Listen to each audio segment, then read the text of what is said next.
They don't have no resumes. You're getting hung up on the resumes when it was just a bad joke. Time and money would prohibit somebody from building their own MRI. You don't know how to make an MRI. You're pro-tax evasion, but not anti-resume. You gotta get a resume to get a job, right?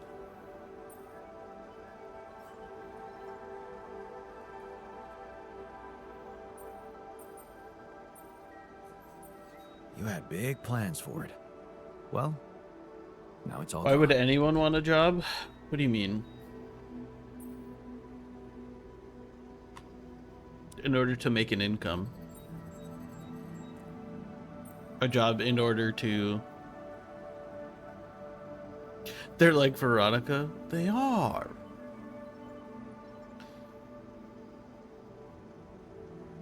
Some people... First off, some people like jobs. I happen to know someone. They might be in this. But Mr. Stromer, you don't have a job. I have a job. Taking care of a baby and streaming. I can see why people would get coerced into getting a job. Brother, everybody, don't do this. No matter, if you are living, you have to do something in order to continue living. It's all trade-offs.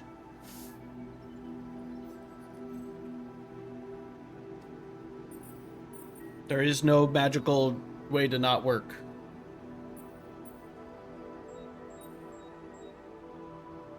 I mean, I guess this is you're going down the Veronica path. Jobs are scheduled obedience, not just work.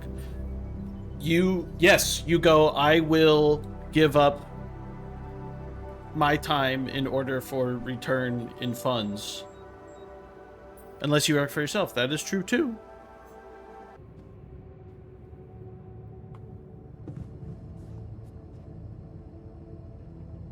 Talking in the context of resumes. I mean, the resume doesn't...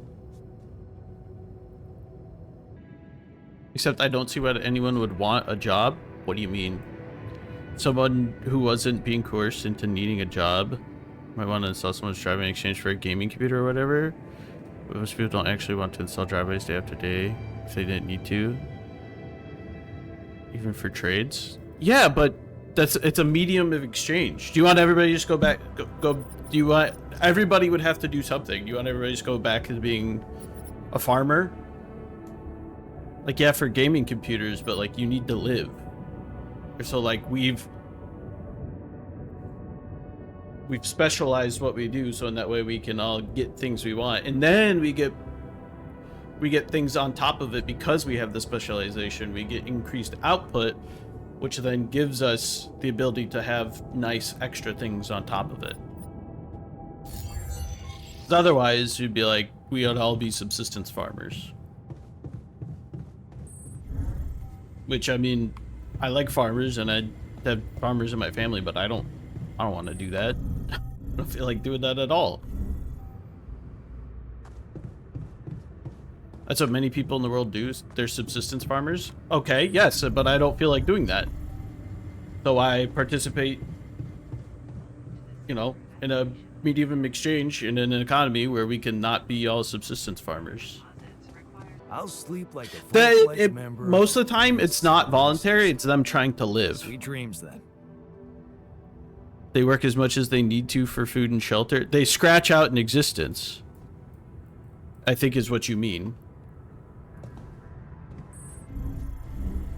You could be a subsistence farmer in the US. But most subsistence farmers are, though, that word subsistence is you're scratching out an existence. You're merely subsisting on farming. It's not some like grand thing. But no resumes? You're getting hung up on the resumes when it was just a bad joke. Many subsistence farmers get to work a few hours a day and spend the rest of the time with their family, several acres of land. They don't do that much. They don't have much time for other stuff. They work most of the time. Yeah, farming is not that easy. That's not how it works. Even when you're trying to live, to get food to live, you can't be like, Well, I've did like 4 hours, time to stop. That's not how you get to do it. Yes, it is. No, it's not. That's not how subsistence farmers live.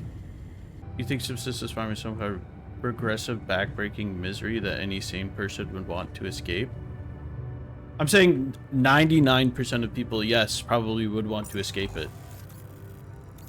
I would say that. I'm not saying you're insane for doing it, but most people aren't doing it of free choice. They're there because they have to. Which is more sort of pro-government, pro-tax, pro-war crowd. Not all of these have to be like in the same, like, they're not all connected always. Security is more like what people are saying who are being coerced. They feel threatened. Yeah, by dying. Like, you have a modern society has stripped away the threat of dying much more than it used to be. But without working, you are going to perish no matter what you do. Like, even if it's like, oh, I'll go live off the land. Well, that's your work. Like, you will perish without work. That's fine. Like, that they're like, I don't want to do it, but that's the people being like, I have the security of the stable paycheck. I like XYZ. That's okay. They're not being coerced into doing it. It's what's there, and then they do it.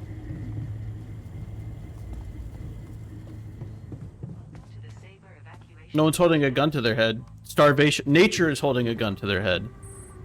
That's who's holding a gun to their head.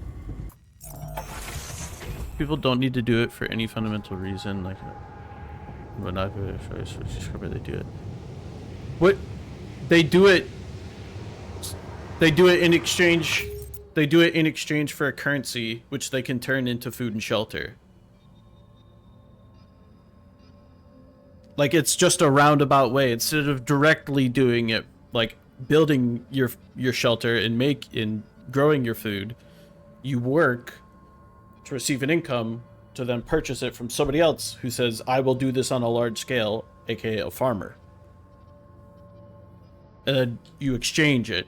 It's a series of exchanging goods and services, an economy. They're not allowed to just go into public land and start getting themselves their own food and make a roof. Well, then you're okay. So you're saying, well, that's not. Then you're saying that everybody else has to pay for their land, because that's not how public land isn't just like nobody does it. Like, it's public land. They're also convinced it'd be horrible and terrible. Yeah, it's horrible and terrible for them because they don't want to. Because they don't like working with their hands, or they don't like getting in the dirt. Like, some people wouldn't like it. So what can I... You ever planned out a year of farming? I haven't planned it out personally, but I know plenty of farmers, and I know plenty of farmers, and I know how it works. It's not nothing usual about like, these circumstances. It's not easy. Oh, I don't know. And if you have everybody doing that, try to then they're not avoid making other things.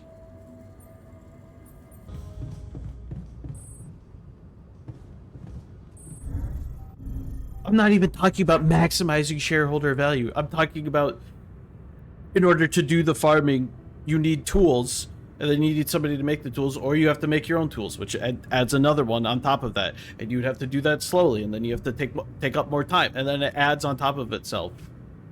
Like, the division of labor is fantastic for reducing workload. So then what's the ratio? How many people can one farmer feed with 1 acre of land? Working an average of 1 hour per day? What are you... Analyzing it in real time to determine the highest probability of discovering gravity. I know people might know an ore. Okay, that'll take up time. That's part of your... That's working. That's also... Also that, I would be dead. I would probably be dead. Forget time, it's illegal. That's a whole different argument. I'm against occupational licensing. It's okay. I thought there was. Never mind. Time and money would prohibit somebody from building their own MRI. I'm gonna tell you that right now, because it requires lots of people with jobs. Nah? Alright, man. Not saying it's easy, but it doesn't require a bunch of people with jobs. Where are you going to get all the materials? Are you going to do at-home injection, like plastic injection, and creating magnets? I don't understand what you're talking about. Even if for some reason you don't know how to make an MRI,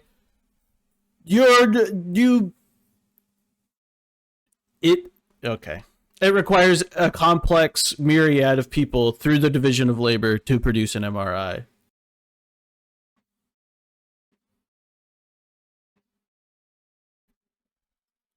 You're going to need high strength magnets and electricity, an electricity grid, or generators or something.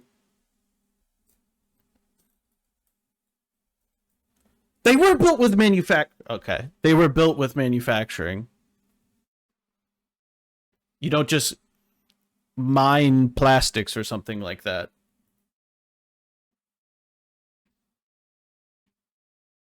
Or resistors, or any of that stuff. You don't just get it. Mining isn't manufacturing. Yes, it sort of is. I mean, like, industry, brother. You said you want to get people out into the subsistence farming. I do it. Rather than just admit the current system is fucked up. Have you not? You don't listen. All right. You don't listen. You don't listen.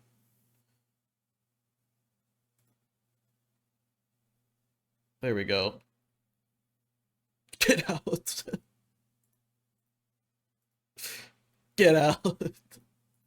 I've been saying the entire time, I go, yes, I agree that's bad. And then you go, oh, well, so you're saying it's not fucked up? I just said, yes, it is fucked up. Here we go, look. How to build your own MRI machine.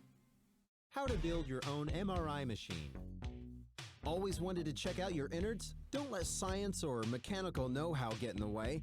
Build your own MRI machine and save yourself the copay. You will need magnets, something cold, some coils, and computer stuff. While this video is awesome, it didn't go to medical school. Always consult your doctor for actual medical advice. Step 1. Get yourself an industrial-strength super magnet. If you can't find one, try gathering several million refrigerator magnets. Step 2. Cool your magnet in liquid helium, chilling it to just above absolute zero. Or borrow a walk-in freezer. Can't find a freezer big enough? Move to Iceland instead. Step 3. Whip up some gradient coils, which focus the big magnet. If you're trying this at home, tape a slinky to a pair of serious bifocals. Step 4. Next comes the RF coils, which create a crucial magnetic field, kind of like the Force. Channel your inner Jedi for similar results. Step 5. Attach a quadrature detector, which filters signals from your machine. For the DIY version, write the words quadrature detector on a coffee filter. Step 6. Attach a computer to translate the data into images. Don't have a spare laptop? Try an Etch-a-Sketch. Step 7. Now get ready for your close-up. Step into your machine and say cheese. Did you know? The first human MRI was taken in 1977 by a machine named Indomitable, which is now owned by the Smithsonian Institution. For more ideas on how to get better health for more people, check out youtube.com/howcast. I think we can do that, guys. I think I could do that. Is that easy? I can do that in between my 1 hour a day farming. I'm gonna lose it.